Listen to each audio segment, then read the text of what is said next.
Seigneur vous parvient de l'église Saint-Benoît-Joseph-Labre d'Amqui.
Le célébrant est l'abbé Gérald de Roy.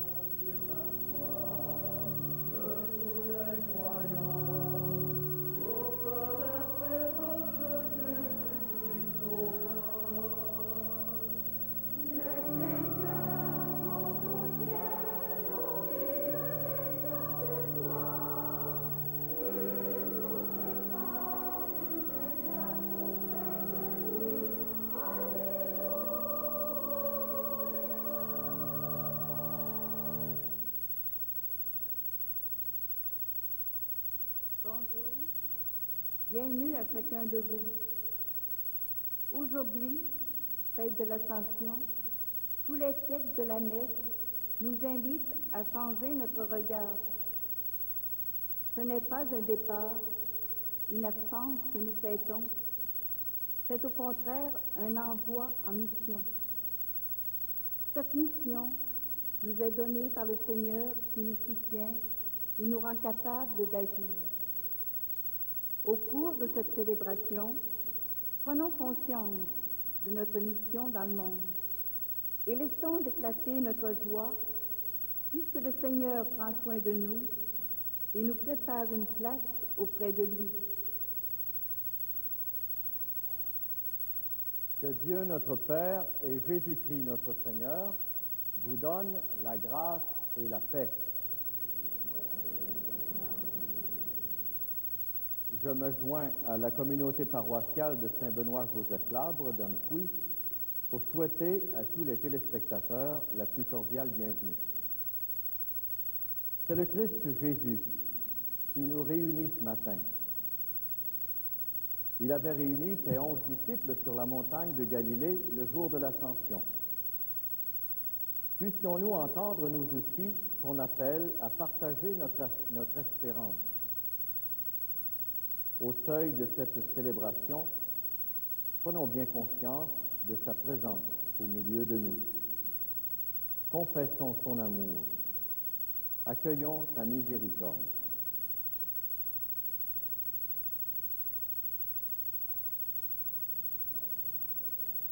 Seigneur Jésus, envoyé par le Père pour guérir et sauver tous les hommes, prends pitié de nous.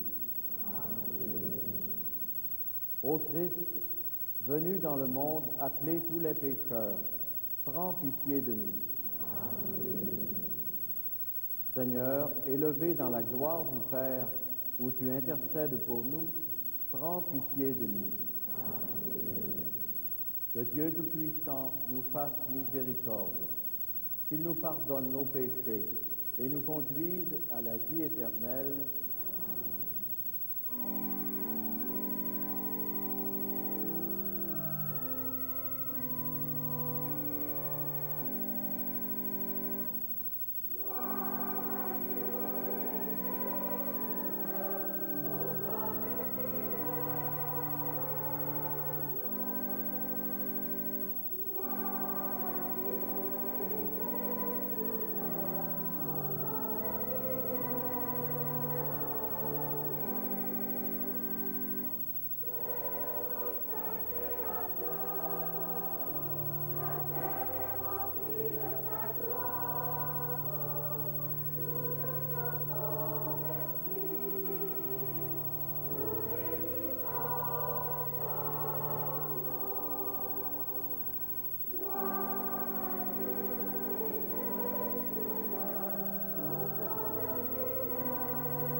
Prions le Seigneur.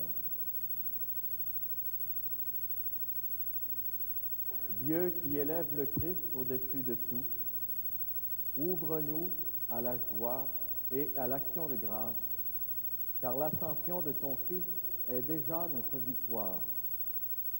Nous sommes les membres de son corps. Il nous a précédés dans la gloire auprès de toi, et c'est là que nous vivons en espérance. Par Jésus le Christ, notre Seigneur.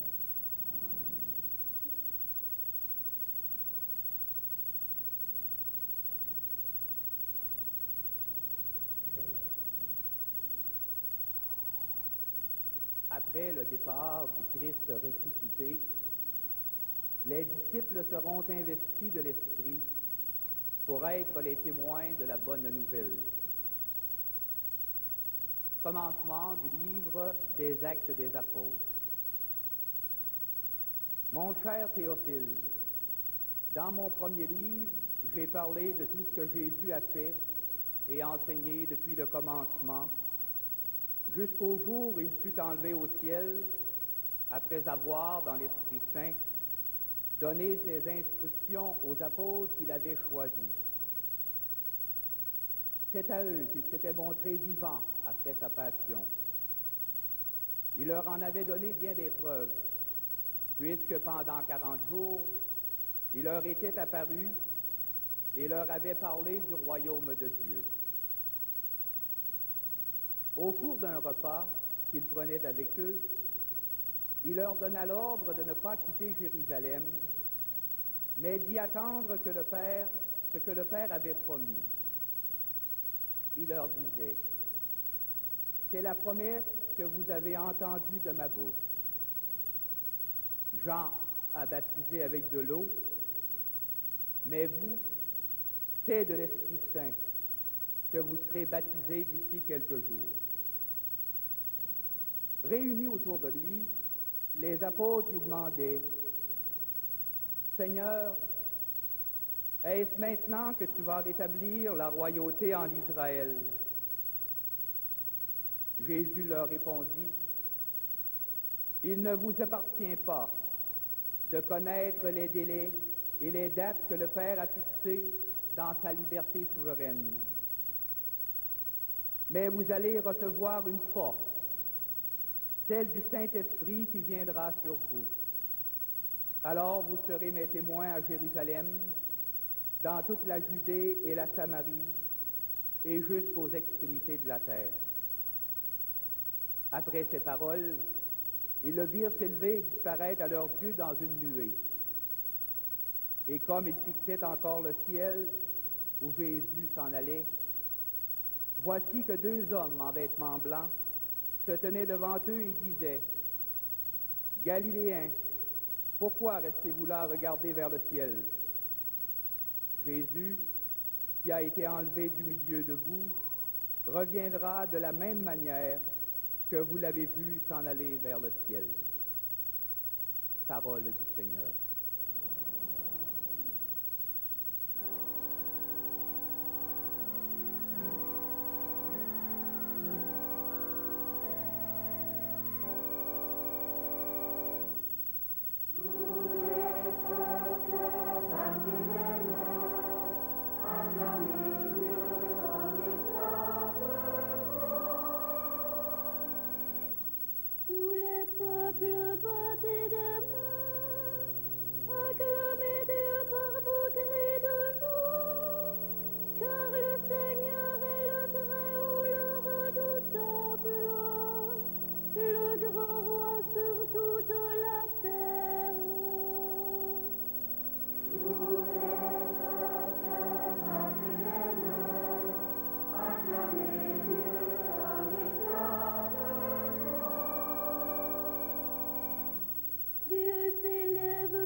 la toute-puissance du Christ ressuscité et le déploiement de cette force dans l'Église. Lecture de la lettre de Saint Paul apôtre aux Éphésiens. Frères, que le Dieu de notre Seigneur Jésus-Christ, le Père dans sa gloire, vous donne un esprit de sagesse pour le découvrir et le connaître vraiment, qu'il ouvre votre cœur à sa lumière pour vous faire comprendre l'espérance que donne son appel, la gloire sans prix de l'héritage que vous partagez avec les fidèles et la puissance infinie qu'il déploie pour nous les croyants. C'est la force même, le pouvoir, la vigueur qu'il a mis en œuvre dans le Christ quand il l'a ressuscité d'entre les morts et qu'il l'a fait asseoir à sa droite dans les cieux. Il l'a établi au-dessus de toutes les puissances et de tous les êtres qui nous dominent, quel que soit leur nom, aussi bien dans le monde présent que dans le monde à venir. Il lui a tout soumis, et le plaçant plus haut que tout, il a fait de lui la tête de l'Église, qui est son corps, et l'Église est l'accomplissement total du Christ, lui que Dieu comble totalement de sa plénitude. Parole du Seigneur.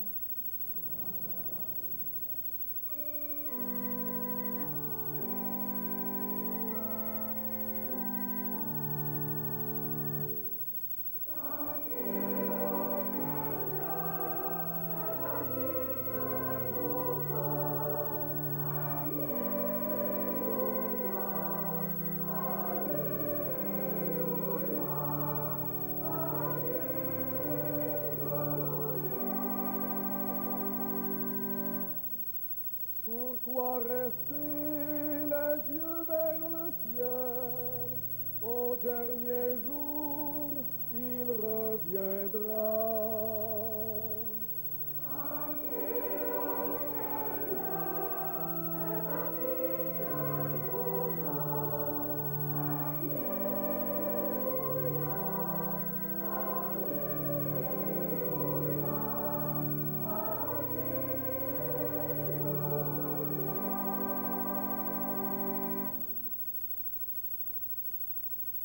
Le Seigneur soit avec vous. Évangile de Jésus-Christ notre Seigneur selon saint Matthieu.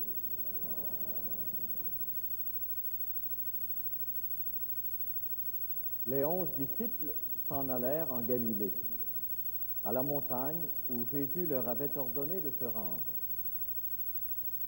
Quand ils le virent, ils se prosternèrent, mais certains eurent des doutes. Jésus s'approcha d'eux et leur adressa ces paroles. « Tout pouvoir m'a été donné au ciel et sur la terre.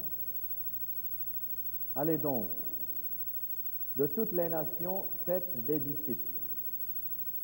Baptisez-les au nom du Père, du Fils et du Saint-Esprit, et apprenez-leur à garder tous les commandements que je vous ai donnés. Et moi, je suis avec vous tous les jours jusqu'à la fin du monde. » Acclamons la parole de Dieu.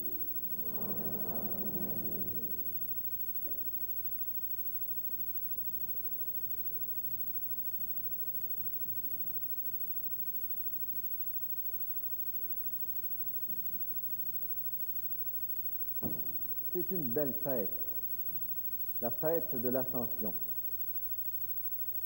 C'est une fête de tendresse, parce que ce sont les adieux de Jésus. Mais c'est aussi une fête de promesse. C'est le lancement d'une grande aventure. Je vous propose ce matin de creuser un peu plus cette belle page de l'Évangile et d'en tirer quelques conclusions pour notre vie. Que l'esprit de sagesse ouvre notre intelligence, qu'il ouvre également notre cœur et nous fasse comprendre et aimer cette parole d'espérance.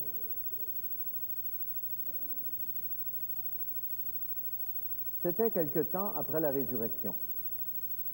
Fidèles au rendez-vous que Jésus leur avait fixé, les 11 disciples vinrent en Galilée. La Galilée, pourquoi la Galilée? La Galilée, c'est cette province au peuple mélangé, pays méprisé par les purs de Jérusalem, un pays ouvert aux autres, ouvert sur les nations étrangères. C'est une terre de contact où se mélangent croyance et incroyance. Jésus lui-même était un Galiléen. Et c'est dans ce milieu bigarré que Jésus leur donne ce rendez-vous. Geste symbolique qui montre bien la volonté de Jésus de rejoindre le monde entier. Le texte ajoute sur une montagne. Dans la Bible, la montagne, c'est le lieu de la rencontre de Dieu. C'est le lieu de l'expérience de Dieu, de la révélation. Voici que, quand ils le virent, quand ils virent Jésus, ils se prosternèrent, comme on se prosterne devant Dieu. Ils reconnaissent ainsi la divinité de Jésus. Mais certains eurent des doutes. Le doute est souvent présent lors des apparitions après la résurrection. Pour reconnaître Jésus, il faut la foi. Mais la foi, ce n'est pas l'évidence. Cela implique une marge d'inconnu, d'incertitude. C'est une épreuve, la foi. Jésus s'approche d'eux. Geste de prévenance, d'amitié. Notre Dieu n'est pas un Dieu lointain. Il est tout proche de nous. Alors Jésus prend la parole. Il leur dit, « Tout pouvoir m'a été donné au ciel et sur la terre. » Il affirme ainsi sa seigneurie. Jésus est l'égal de Dieu. Il est le Seigneur de tout le cosmos. Il est à la fois serviteur, comme nous l'avons bien vu sur la croix, mais il est aussi le maître de l'univers. Il a toute autorité. Et il s'appuie sur cette puissance divine, sur cette autorité, pour donner une mission à ses disciples. Allez donc, dit-il, de toutes les nations, faites des disciples. En d'autres termes, ne gardez pas pour vous seuls ce que vous avez reçu de moi. Vous êtes témoins que je suis ressuscité, vous avez été témoins de ce que j'ai fait parmi vous, vous avez reçu les paroles de vie. N'enfouissez pas ce trésor dans la terre, mais faites-le fructifier. Une bonne nouvelle, c'est fait pour être répandu, pour être crié.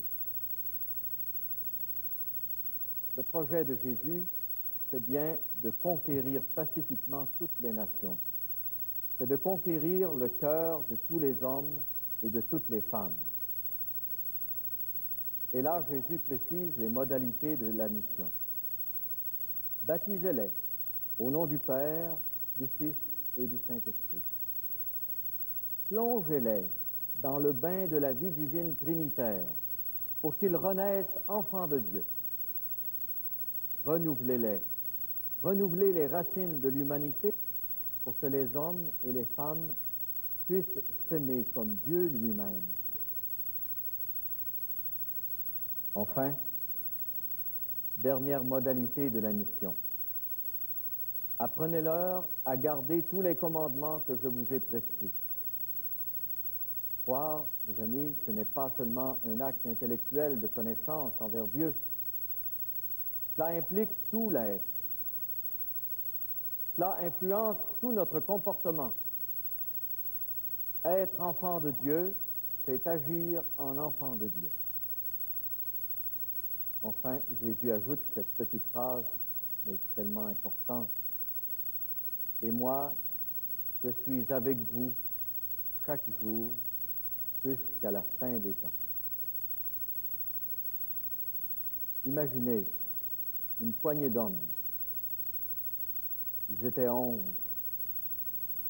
Des hommes de condition modeste, sans relation politique, cas à ce qui semble dans l'Évangile. Des gens pas trop instruits, rejetés par leurs compatriotes parce qu'ils sont membres d'une secte dont le chef est mort comme un voleur, noyés aussi dans un empire très puissant et idolâtre, l'Empire romain. Bien, cette poignée d'hommes reçoivent la mission de faire connaître et aimer Jésus et son message à la grandeur de la terre. Il y a de quoi avoir peur. Alors Jésus rassure ses disciples. N'ayez pas peur. N'ayez pas peur, je suis là. Et je suis là avec toute ma puissance divine, toute la puissance de mon amour, et cela tous les jours, jusqu'à la fin du monde. Je ne sais pas, mes amis, comment vous recevez cette parole de Dieu. Et pour ma part, je la trouve tellement dynamique, tellement pleine d'espérance. Il me semble qu'elle est pour nous comme un phare dans notre nuit. Quand Jésus disait à ses apôtres, de toutes les nations faites des disciples, c'est à nous qu'il pensait. C'est notre cœur qu'il voulait conquérir. Et grâce à la générosité des disciples qui ont bien travaillé et qui ont payé au prix de leur sang, grâce également à toutes les générations qui ont suivi, grâce à la présence active du Seigneur dans l'Église, grâce à la force de l'Esprit Saint, eh bien, la bonne nouvelle est parvenue jusqu'à nous aujourd'hui. Nous avons, nous aussi, été plongés dans l'amour divin par le baptême. Nous avons appris comment nous conduire en fils et en filles de Dieu. Il nous arrive de l'oublier, mais nous l'avons appris. Et à notre tour, nous avons reçu la mission de faire d'autres disciples. Les besoins sont aussi grands aujourd'hui qu'au temps de Jésus, et la mission tout aussi difficile à accomplir. Notre monde est en recherche de sens. Il ne sait plus trop à qui s'accrocher. On sent le besoin d'un vrai leader spirituel. Nous croyons, nous, qu'un seul peut nous satisfaire. C'est le Christ. Celui qui boira l'eau que je lui donnerai, disait Jésus, n'aura plus jamais soif. Je suis la voie, la vérité et la vie. Et alors nous croyons au Christ. Et nous qui y croyons, nous devons redire les paroles de Jésus sans avoir peur d'être confondus, de paraître anachroniques, dépassés. N'ayons pas peur. Jésus est avec nous, la force du Saint-Esprit nous habite. Cette foi au Christ et en son Évangile doit bien sûr se traduire aussi dans des actes concrets. Tu as la foi, montre-moi tes œuvres, nous dirait encore saint Jacques. Il y a de grandes pauvretés dans notre monde nord-américain. Et l'une des plus grandes est sans doute celle d'être trop riche. La course aux richesses matérielles et à tout ce qu'elles procurent entraîne une pauvreté intérieure, un vide spirituel, beaucoup de solitude. Pourquoi tant de couples deviennent si rapidement des étrangers? Qu'ont-ils de profondément humain et de spirituel à partager? Quand ont-ils le temps de se parler? Pourquoi tant de jeunes songent-ils au suicide? Ils ne veulent pas de ce monde doré, mais inhumain et insouciant, propre. Ils ne veulent plus d'un monde qui ressemble à un coffre-fort. Ils étouffent les jeunes. Pourquoi y a-t-il encore tant de peuples dans la misère?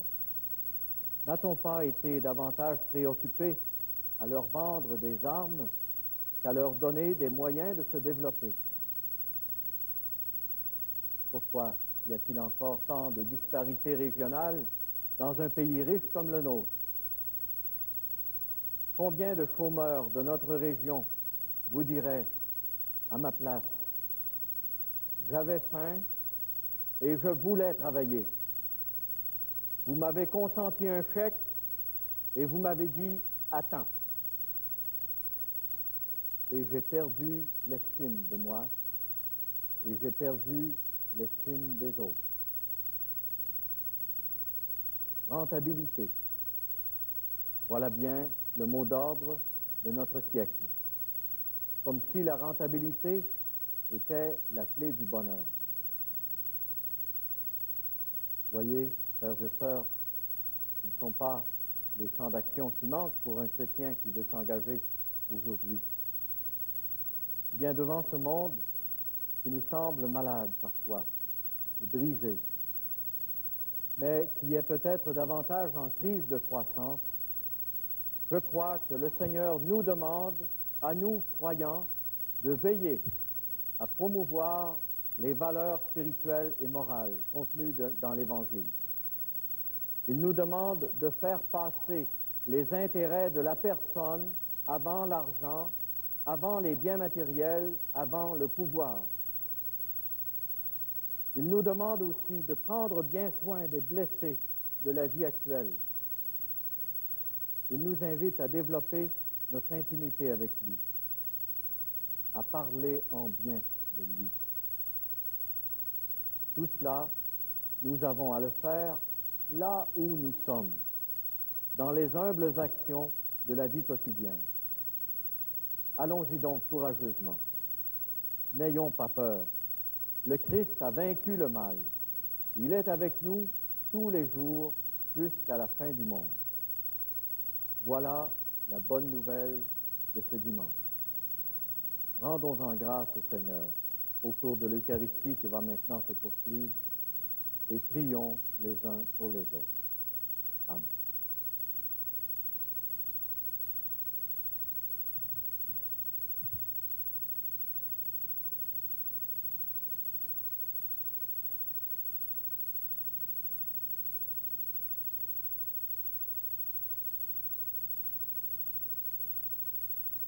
Proclamons maintenant notre foi. Je crois en Dieu, le Père Tout-Puissant, Créateur du ciel et de la terre, et Jésus-Christ, son Fils unique, notre Seigneur, qui a été conçu du Saint-Esprit, est né de la Vierge Marie, a souffert sous Ponce Pilate, a été crucifié, est mort et a été enseveli, est descendu aux enfers, le troisième jour est ressuscité des morts, est monté aux cieux, est assis à la droite de Dieu, le Père Tout-Puissant, d'où il viendra juger les vivants et les morts. Je crois en l'Esprit Saint, à la Sainte Église catholique, à la communion des saints, à la rémission des péchés, à la résurrection de la chair, à la vie éternelle. Amen. Le Christ est entré dans la gloire du Père avec toute l'humanité, mais il est toujours un frère proche de nous. C'est par lui que notre prière est entendue de Dieu. Après chaque intention, nous dirons, fais-nous voir, Seigneur, ton amour. Pour que le monde s'inspire davantage de l'Évangile, de la solution des problèmes actuels, prions le Seigneur. Pour que les citoyens et les gouvernants de notre pays soient davantage attentifs aux besoins des régions défavorisées, prions le Seigneur. Pour que les baptisés acceptent d'assumer davantage leur mission de porteurs d'espérance, prions le Seigneur. Pour que notre communauté et les téléspectateurs vivent davantage l'amour de Jésus dans les humbles gestes quotidiens, prions le Seigneur.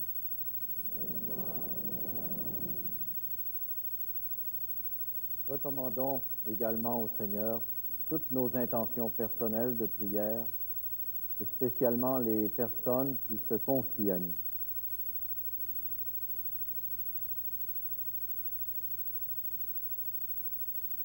Concluons ensemble. Dieu notre Père, sous la poussée de l'Esprit, nous apprenons à vivre l'Évangile et à témoigner de la bonne nouvelle. Garde nos cœurs ouverts à ton amour pour achever ce que toi-même as commencé par le Christ notre Seigneur. Amen.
Prions ensemble, au moment d'offrir à Dieu le sacrifice de toute l'Église.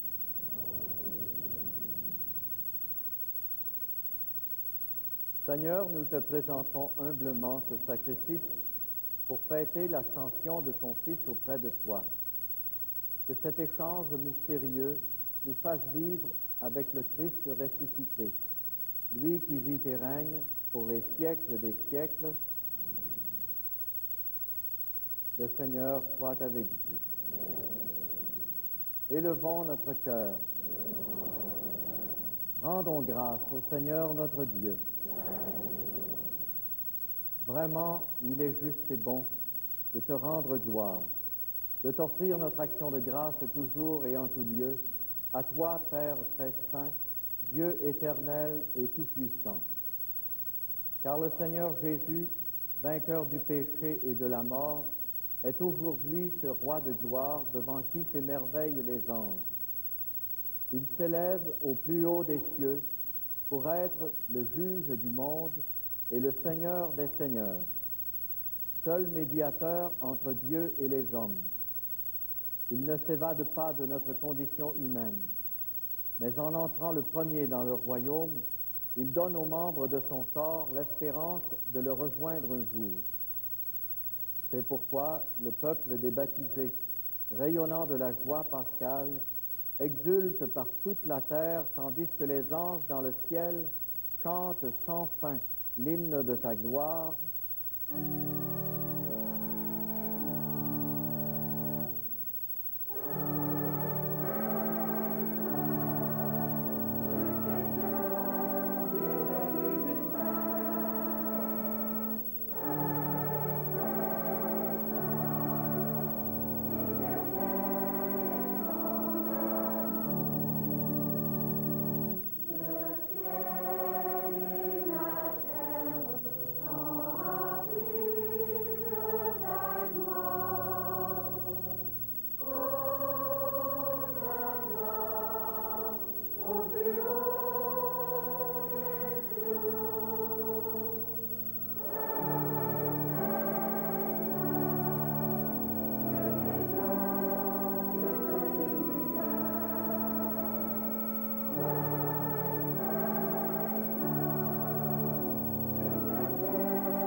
Tu es vraiment saint Dieu de l'univers, et toute la création proclame ta louange, car c'est toi qui donnes la vie.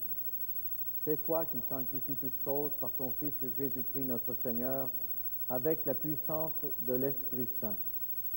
Et tu ne cesses de rassembler ton peuple, afin qu'il te présente partout dans le monde une offrande pure.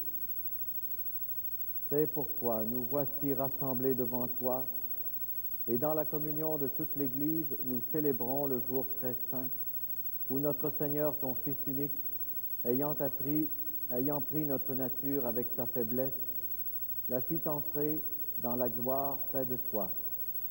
Par lui qui siège désormais à ta droite, Dieu Tout-Puissant, nous te supplions de consacrer toi-même les offrandes que nous apportons. Sanctifie-les par ton Esprit pour qu'elles deviennent le corps et le sang de ton Fils Jésus-Christ notre Seigneur, qui nous a dit de célébrer ce mystère. La nuit même où il fut livré, il prit le pain.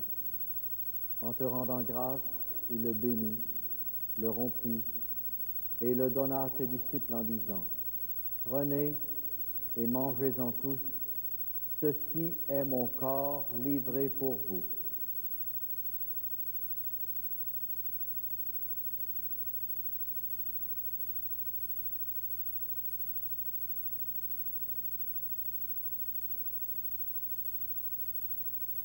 De même, à la fin du repas, il prit la coupe. En te rendant grâce, il la bénit et la donna à ses disciples en disant, « Prenez et buvez-en tous, car ceci est la coupe de mon sang, le sang de l'alliance nouvelle et éternelle, qui sera versé pour vous et pour la multitude en rémission des péchés. Vous ferez cela en mémoire de moi. »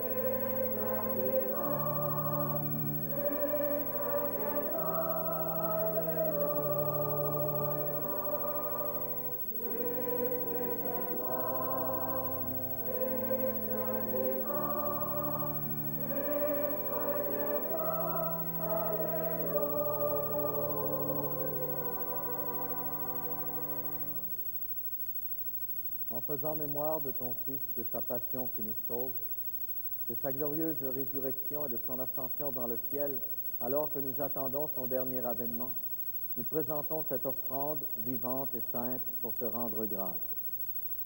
Regarde, Seigneur, le sacrifice de ton Église et daigne reconnaître celui de ton Fils qui nous a rétablis dans ton alliance. Quand nous serons nourris de son corps et de son sang et remplis de l'Esprit Saint, accorde-nous d'être un seul corps et un seul esprit dans le Christ.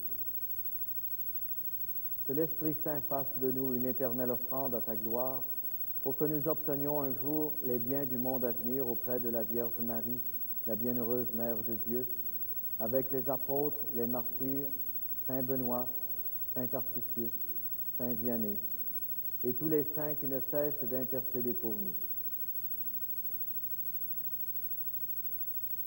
Maintenant, nous te supplions, Seigneur, par le sacrifice qui nous réconcilie avec toi, étends au monde entier le salut et la paix.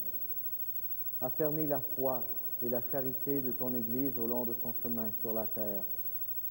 Veille sur ton serviteur, le pape Jean-Paul, notre évêque Gilles, l'ensemble des évêques, les prêtres, les diacres et tout le peuple des rachetés. Écoute les prières de ta famille assemblée devant toi et ramène à toi, Père très aimant, tous tes enfants dispersés. Pour nos frères et sœurs défunts, pour les hommes et les femmes qui ont quitté ce monde et dont tu connais la droiture, nous te prions. Nous te prions spécialement pour tous nos parents, tous nos amis défunts. Reçois-les dans ton royaume, où nous espérons être comblés de ta gloire tous ensemble, et pour l'éternité. Par le Christ notre Seigneur, par qui tu donnes au monde toute grâce et tout bien. Par lui, avec lui et en lui, à toi, Dieu le Père Tout-Puissant, dans l'unité du Saint-Esprit, tout honneur et toute gloire pour les siècles des siècles, unis dans un même esprit, l'esprit du Christ, l'esprit de la famille de Dieu, redisons ensemble la prière des enfants de Dieu. Notre Père qui es aux cieux, que ton nom soit sanctifié, que ton règne vienne, que ta volonté soit faite sur la terre comme au ciel. Donne-nous aujourd'hui notre pain de ce jour. Pardonne-nous nos offenses, comme nous pardonnons aussi à ceux qui nous ont offensés. Et ne nous soumets pas à la tentation, mais délivre-nous du mal. Délivre-nous de tout mal, Seigneur. Donne la paix à notre temps. Par ta miséricorde, libère-nous du péché. Rassure-nous devant les épreuves en cette vie où nous espérons le bonheur que tu promets et l'avènement de Jésus-Christ notre Sauveur.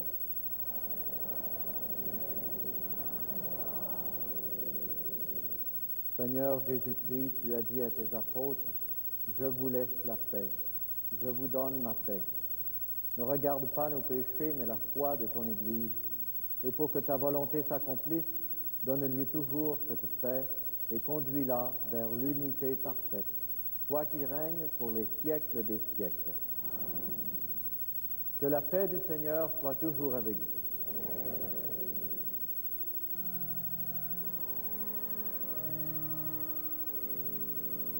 Agneau de Dieu qui prend nos péchés. Agneau de Dieu qui prend nos péchés.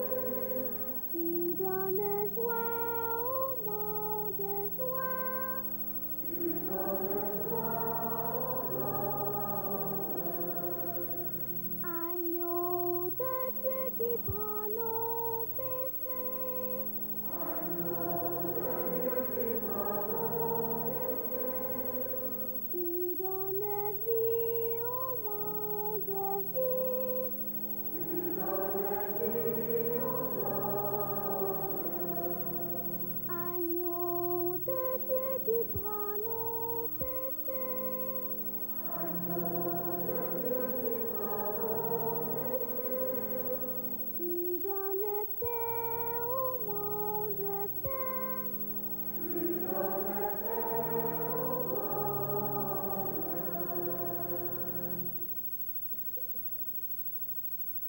Heureux sommes-nous, frères et sœurs, de pouvoir partager cette nourriture spirituelle que le Seigneur nous a laissée, un signe de sa présence parmi nous. Voici l'agneau de Dieu, celui qui enlève le péché du monde. Seigneur, je ne suis pas digne de toi, mais dis seulement ta parole.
Prions ensemble.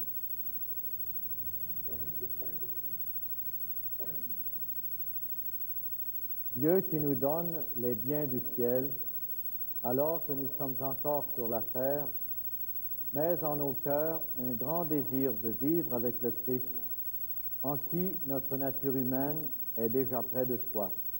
Lui qui vit et règne pour les siècles des siècles, le Seigneur soit avec vous. Que Dieu Tout-Puissant vous bénisse, le Père, le Fils et le Saint-Esprit.